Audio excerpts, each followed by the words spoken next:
This is how they look when they're installed. The springs I had on here were flat, so these are not.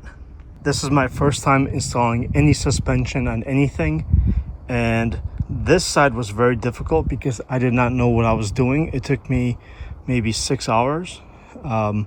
Once I figured things out and got the right tools, the other side was very quick, maybe an hour, maybe 2. The support, the jacks here are only just in case, but I don't need them. What I did is I purchased a 30-ton bottle jack. So yeah, this is what they look like, and I'll show you how to take it all apart.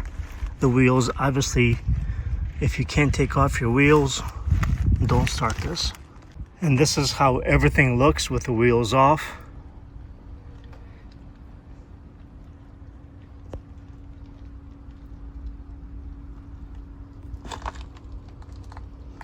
The bolt on the back is the nut is 11/16. This one is 13/16. Same with all these.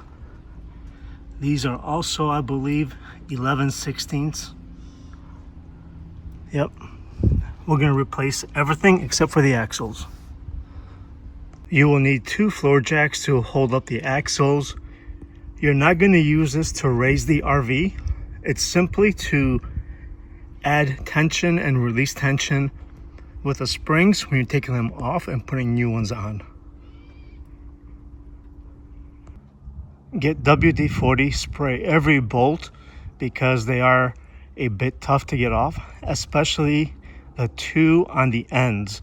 Actually 3 of them, the ends and the center one. Once you get the nuts off, the bolt doesn't want to come out. This will help you. These are on here very tight. You're gonna need to pull.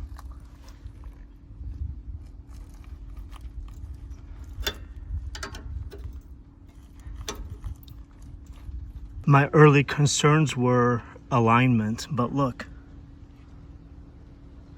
that's a hole for that bolt. So it only goes in one way. There's no way to mess this up. You just have to make sure everything is tight, and that's it. If you are replacing everything I'm replacing, you have to do both sides at the same time. You cannot do one at a time and leave your tire. So you see how easy that goes on? And now I should be able to get this one on. If I can turn it.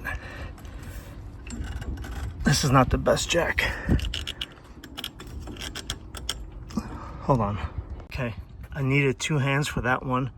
I should be able to lift this up. Oops. Sometimes it's not easy recording. Let's just lift up the jack a little bit.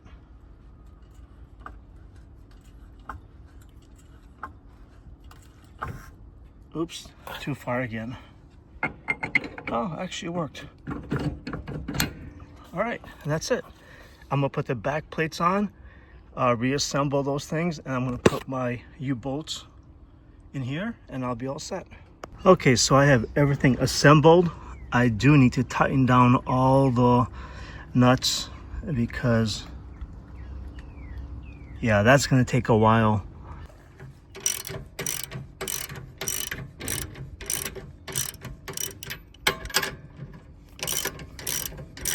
So this is the kit I bought. It's the MORryde 1/2-inch shackle kit. All that's left to do is clean up and reassembly of the skirts. Then I have to get underneath there and tighten down those bolts. Speech impediment. Anyway, so yeah, the RV actually increased in height. I want to say at least an inch, probably a couple inches, but that's to be expected, I think.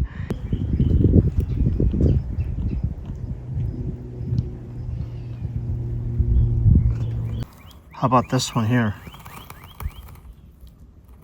And I think that's where you get your noises, where the RV starts making creaking noises when you turn or whatever. Yeah, I'm pretty confident that my travels are going to be much better. It seemed like the RV was bouncing too much when I was driving, and yeah, and now even walking inside, the floor feels more solid. So I oversized the springs a little bit. I think it'll be fine.